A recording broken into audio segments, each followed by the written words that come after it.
In this video, learn the surprisingly effective trading strategy nearly everyone missed during the GameStop opportunity. Hi, I'm Mike Bellafiore, co-founder of SMB Capital, and we're a proprietary trading firm located in Midtown Manhattan. And I'm also the author of the trading classic, One Good Trade, and the playbook. In this video, see a firm prop trader and me recap a simple, effective, and thoughtful trading strategy that you can use to help grow your trading account.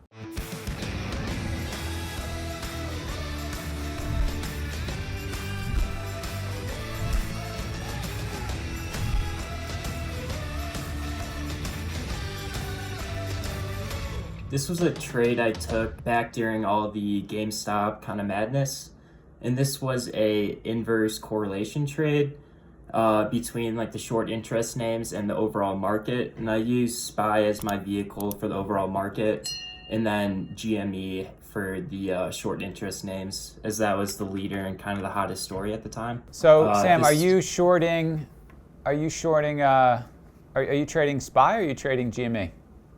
I'm trading SPY based off of GME. Okay, got it. And so back when all these targeted short squeeze on high interest stocks, it really left some of these major hedge funds with three different scenarios. First one would be to ultimately cover their short, which would lead to massive loss and pretty much lose their hedge, as most of their shorts were some of these high short interest names. So typically then they're only a long only fund, so there's really no edge than just using like a mutual fund in a way.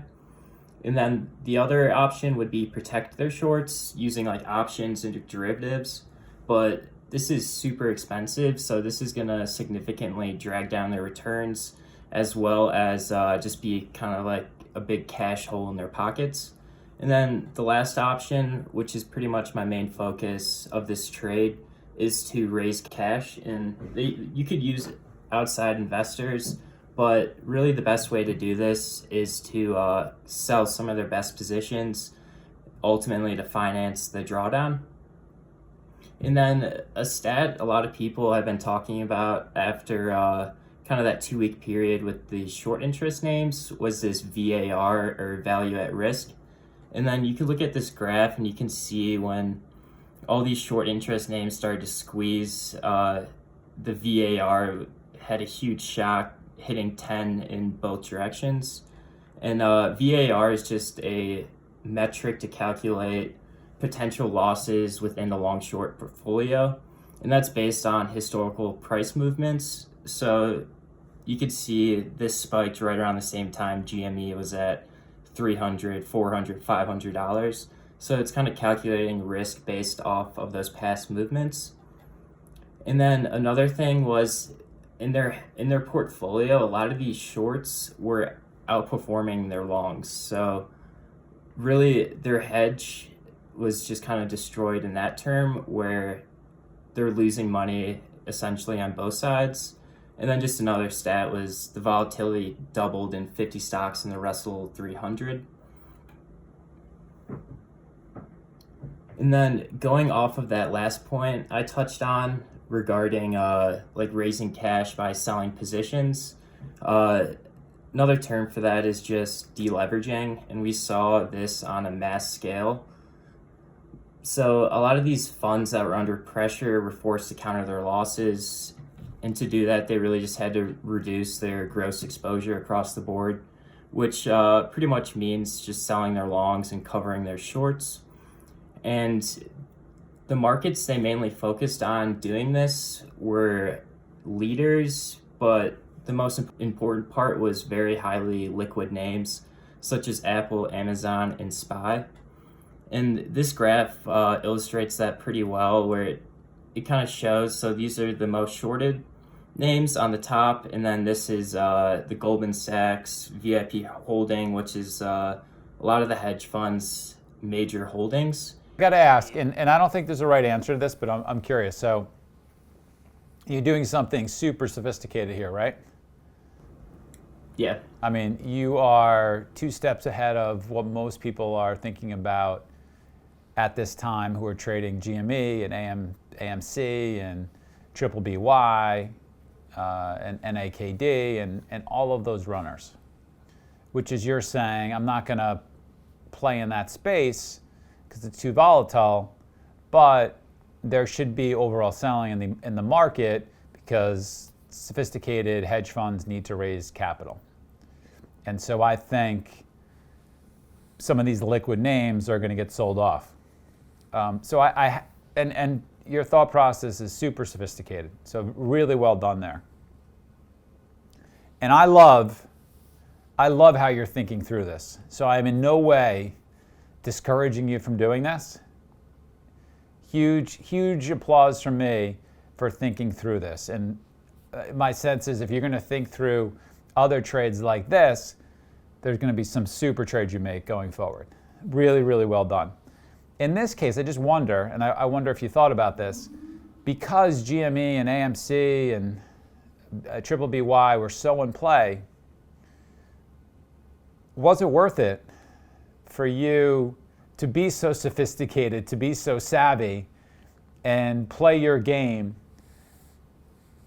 looking for some of these liquid names to sell off, as opposed to just looking for the easier trades in the GMEs, the BBBYs, the AMCs, etc.? Yeah, so that was definitely something I was thinking about, but in my trading style, I'm more of a mega cap trader.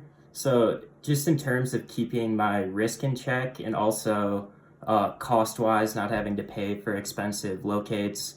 And let's say I take a scratch on the trade, I have to relocate these shares for really expensive. So for me, I wanted to first just attack the market I'm most comfortable trading, and then second, just keep my costs low. So those are pretty much the two main reasons why I chose SPY rather than trading some of these other names, which definitely offered a better return in terms of points and just overall movement. I mean, so looking back at it now, do you think that was the best decision for you? I mean, do you think it was better for you? I mean, obviously costs would have been covered by getting on the right side of any of those stocks. So there was more costs, but there was much more reward. And then secondly, all right, this isn't your game, but this other game is so opportunistic that even if I don't play this game that well, maybe it still offers more opportunity. And I'm not in any way suggesting this is the right answer. I just want you to be thinking about this. Maybe there was more opportunity, even playing a game I'm not as good at, than my primary game. Yeah, definitely. I'm wondering if you've gone back and think about that. I mean, do you feel like, no, this is where you should have played, or do you feel like maybe I should have swam in some different waters for me, tried it out, because there was just so much opportunity? And look, we spent a lot of time saying, let's do what we do best, play your game, trade your playbook. But there are times when there's so much opportunity in other stocks that what you can do is just wait for the easiest trades in the GMEs and the AMCs and the BBBYs. Feel a little bit uncomfortable, but there's just too much opportunity to ignore it. Does that make sense? I mean, these are special opportunities. 100%. These are special opportunities. And so, when these special opportunities come, does it make sense for me to switch over and gain some exposure and try it? And maybe it doesn't have to be an either or. Maybe it can be, I'll spend a majority of my time shorting some of the large caps, but I'm going to spend some of my time also trying to trade these special opportunities that are super in play. I mean, nothing has been as in play as GME that we've seen in markets in the last 18 months, right? Yeah. And, we could see the backside getting put in below 260. And today it's trading at under 60. It's near 50 now. So anyway, I wonder if you thought about that. Yeah, I mean, that's definitely a great point. And while I'm still pretty young in my trading career, definitely would have been worth at least putting a little bit of risk on some of the super in-play names and get out of my comfort zone a little bit. And then I at least know if that market was right for me at the time. And let's say I get blown out, then I can just go back to Apple and some of those other names I was trading. If you want to learn 3 more real-world setups that our traders use, including the simple setup that we teach all of our new traders, and the setup that turned one of our traders into a 7-figure big money earner, check out the free webinar that we're currently running. Just go ahead and click the link that should be appearing now at the top right-hand corner of your screen. That will open up the free registration page in a new window, so don't worry, you won't lose this video. You can also visit tradingworkshop.com to register for this free intensive workshop. You're going to learn more in a couple of hours from this trading workshop than from years of online education. But going forward, these were just 2 notes from Goldman Sachs that I found pretty interesting, kind of related to this mass deleveraging. So the first one was last week. We saw the largest active hedge fund deleveraging since February 2009, which is really significant, as 2009, as everyone knows, is a pretty messy year. And then lastly, hedge funds last week bought and sold the most stock in more than 10 years for that week period, which also just shows how these short squeezes really affected the hedge funds on a major scale. So now going forward, this was another graph showing the inverse relationship. So pretty similar to that last graph, but you can see this one, red is GameStop, and then GS is that same, here, going back, is this same kind of ETF following those most kind of the overall favorite hedge fund names, and that's an inverse graph. So you can see, I mean, it's almost perfectly correlated. Whenever GME squeezed, we also saw mass selling in a lot of these names. And it's pretty interesting. We saw this in the VIX as well. So I was using the VIX along with SPY to monitor my trade. And this inverse relationship offered a great leader-lagger opportunity, with GME as the leader and SPY as the lagger. So just in simple terms, GME is going up. It's pretty much telling me a lot of these funds have to decrease their equity exposure. So ultimately, short SPY. And then GME is going down. Funds are able to increase their equity exposure as they have more risk on the table. And that's a good opportunity to long SPY. Super fascinating chart. Were you surprised, even when you developed this theory, were you surprised how correlated they were? Oh, yeah. I thought it was going to be somewhat correlated, but I mean, you can see it's almost identical. I'm super surprised by that. Wow. And so these next 2 charts I'm going to show, it just kind of explains the relationship. So this first chart is showing when GME is positive and SPY negative, and then the next chart I'll show GME negative and SPY positive. So this is going back to that first squeeze after hours when we were at that 150 level and we had that explosive move all the way up to 250. And you can see at that time really wasn't too much movement in SPY, as this was after hours. And we typically don't see crazy price movements in the overall market right after the market closes. But you can see on this second squeeze from the 250 up to this 365, this is when the correlation play really started to come in play. So you can see SPY sold off 5 points while GME gained 100 points. And then GME was just consolidating, holding above this $300 level, and ended up closing above 300. And that was pretty key in the options market.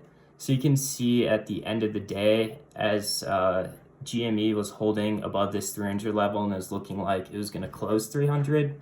And we had this little spike into the close. Was the correlation the same for the Qs as well? Yeah, but the Qs offered pretty good opportunity, but it's not as liquid. So a lot of the selling was mainly in SPY, I would say. So Qs definitely followed path, but SPY just was a little cleaner in my opinion. Yeah, and then lastly, SPY super weak into the close, so another 10 points, and that's a 15-point move off of all-time highs. which is a pretty significant move in SPY, as the ATR really, I think it's around like 3 or 4, not nearly 15 points. I got to say, Sam, I'm just blown away by the correlation there. I know we were whispering this while this was going on, but boy, is that an incredible correlation. Yeah, looking back on this and making the presentation, I really wish I attacked this setup a lot more, because almost every day during that like week and a half span, there was just super easy setups where GME is breaking down, SPY's lagging by like 30 seconds a minute, so you could have gotten really big size in that period. 100% there. Yeah. Wow, what a find. Okay, great. All right, so this lastly is showing how SPY is positive when GME is weak. So a lot of this was started after the Robinhood halt. So we had that last squeeze up to 500 in the pre-market. Robinhood came out and halted trading, or not really halted. Yeah, they halted. You could only sell positions at the time. And you can see that was very positive for SPY. We ended up, just in the pre-market, we gained around 6 points. And then off of the open, as this weakness continued in GME, this spike didn't really affect SPY too much, but it ultimately sold back off to 100, and SPY rallied back up 12 points, kind of near that all-time high period prior to the steep sell-off. And then Robinhood resumed GME trading, just with pretty small size, but that was kind of the catalyst a lot of people were looking for a potential squeeze again. And you can see when that news came out, really steep reaction in GME, and then around that same time we saw really negative price action in SPY. And then this, I don't want to go over this too much because this theme was just reappearing all over. You can even see out at the close here, a little small bounce in GME leads to pretty steep selling in SPY. And then this is kind of the turning point I identified. This was the day prior to my trade, I believe. But it was kind of this pre-market action where GME came off the highs, came off this 380 level pretty steeply, and then on the open, just pretty much limit down, steep selling for the first 30 minutes back down to this 200 level. And at that same time, that's when SPY was kind of consolidating. And then once that weakness was shown in GME, SPY ended up taking off. And this is kind of that opportunity where SPY is lagging a little bit. So I actually bought a little bit in this zone. This isn't the trade I'm going to go over, but this was a really great opportunity as well, where you can see GME is already down around like 60 points and SPY is still consolidating right in this pre-market range. And then this is kind of just that turning point where you can see GME starts to fade all day at the exact same time SPY is uptrending for the next 2 days. I thought this was pretty interesting. At the exact same time, GME hit a 5-day low at the $75, while SPY hit a 5-day high. So that just really shows the correlation again.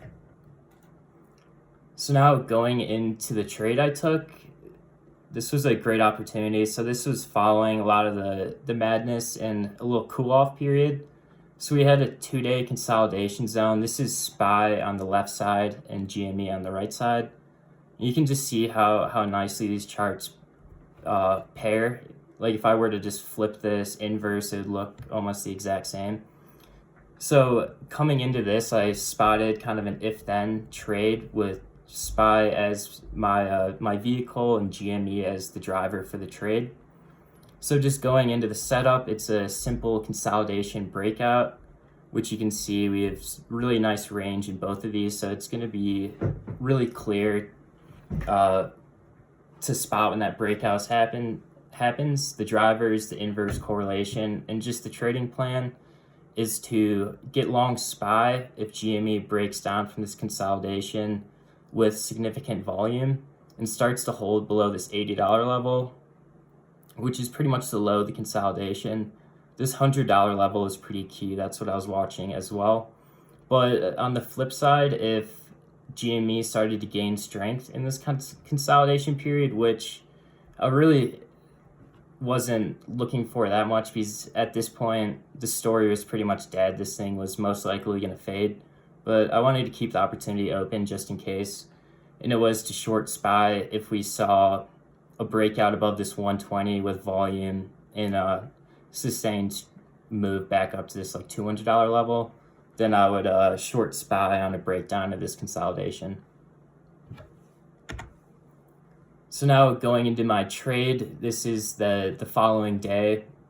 So going back, this was kind of that consolidation period I was looking at. And so firstly, right off the open in GME, we just saw super steep selling. And then right in this period is when I got involved. So yeah, it looks like I was using this $85 actually, which was the previous day's low as well as pretty key support in the pre-market. And then going to SPY, I was using yesterday's high as the level to get involved in. So once we were holding down, we saw the volume come in on the open, saw this weakness, and then we started to consolidate a little bit below this 85 level, which was the consolidation I was looking at. That really confirms my bias to get long SPY. So you'll see on my executions, I actually bought a little bit right off of the open, just feeler size. But then once the trade started to prove itself, I got pretty big right at this Y high area. And then just seeing GME continue to fade all day was just multiple checks in my favor. And you can see it. Even the last minute, we had just an explosive move in SPY. So just going off of this is honestly one of the easier trades I've taken, just with how clean the setup was and how it followed my plan almost to a T.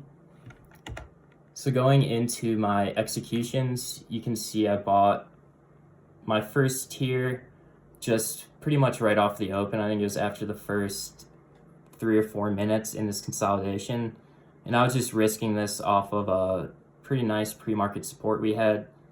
And if that broke down, I probably would have looked to buy some more size lower, but just tier 1 I was risking against these lows, so I was able to get pretty tight risk. But off of this Y high level was when I really started to get involved. So we had this breakout above Y high and this retest, and then in this little consolidation right in this period is where I ended up getting most of my size for the trade. And prior to that, I took a little bit off at this previous Y high level just to cover some risk. It wasn't really significant size as I kind of had a longer thesis for this trade. I took off another piece during this consolidation. As you can see, the volume just dried up. So I wanted to lock in a little bit of profits, but also still be in the trade and look for another place to add. And the other place to add was this 385 level. It was a previous swing high, and we were in this consolidation zone for a little bit. And I got pretty aggressive here as GME continued to fade, and it was pretty much closing at low of day. And we also had a pretty big buying bounce this day. So I ended up getting another size, kind of front running the buying bounce. And then I had some limits set at this 386 level. I took a little piece off at 385.50, which in hindsight, I definitely regret, as this was breaking out of the consolidation. I pretty much took it off right before the trade was working.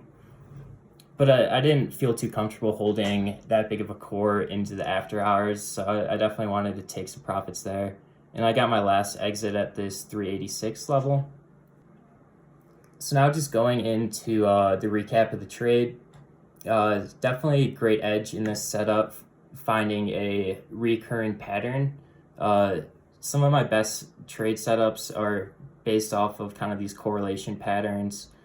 So definitely going to keep kind of diving into other possible opportunities in the future. I'm seeing a real strength of yours that's just blaring at me, which is you've got all these people who are so hyped up to be trading the GameStop opportunity, right? Yeah. And it's like everyone's in this feeding frenzy after the big trade in that. And I see you very calmly, very thoughtfully taking a step back and saying, where's the easier money? Where's the better trade for me? How do I express what's going on here in a way that it isn't so fast, but is a little bit more thoughtful? And I see that being a strength that can be applied to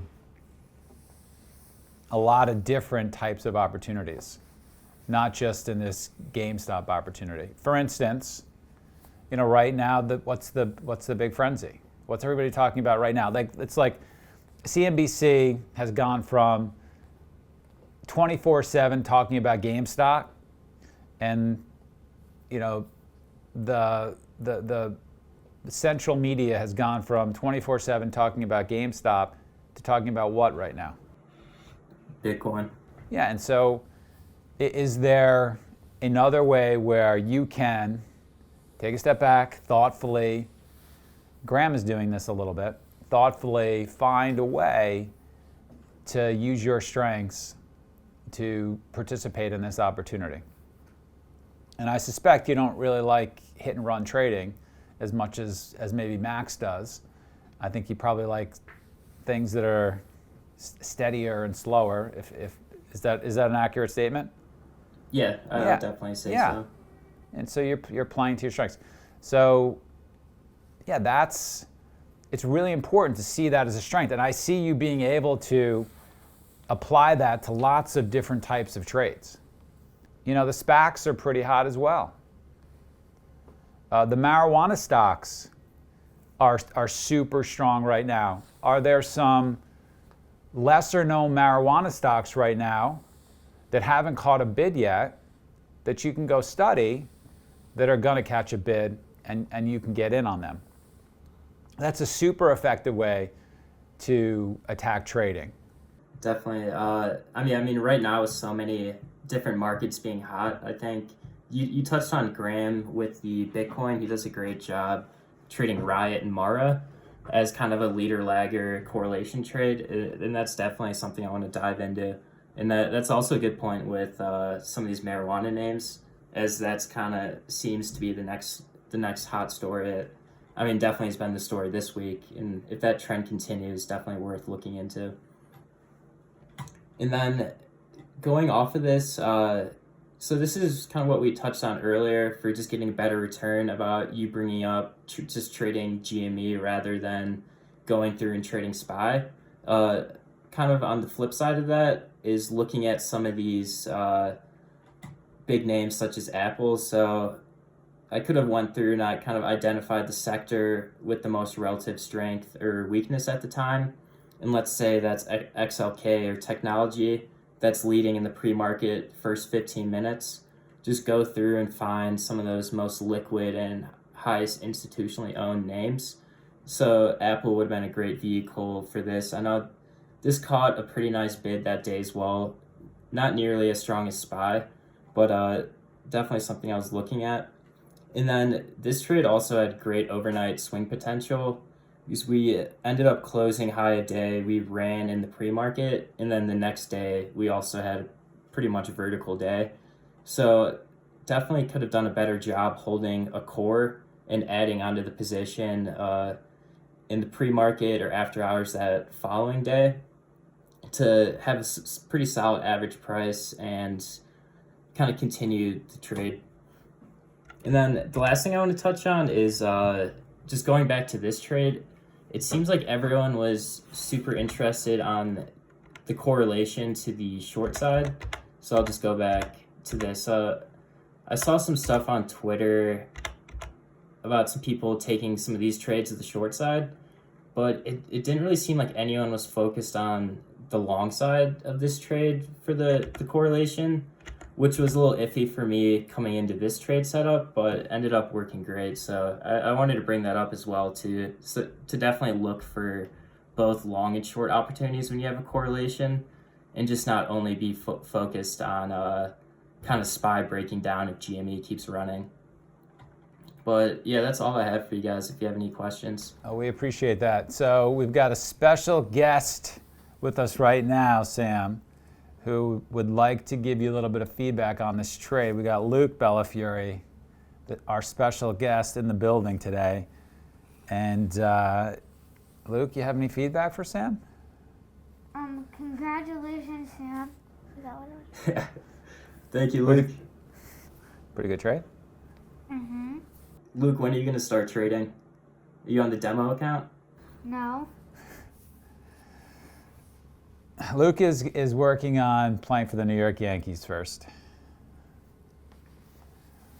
If he doesn't play for the New York Yankees, then we'll have some trading to maybe fall back on. Hey, go ahead and click our subscribe button so you don't miss any of the videos that we're producing for you in the trading community. And please take the time to add your feedback in the comments section for what videos you'd like for us to produce next and what you found helpful from this video. From all of us at SMB, train and trade well.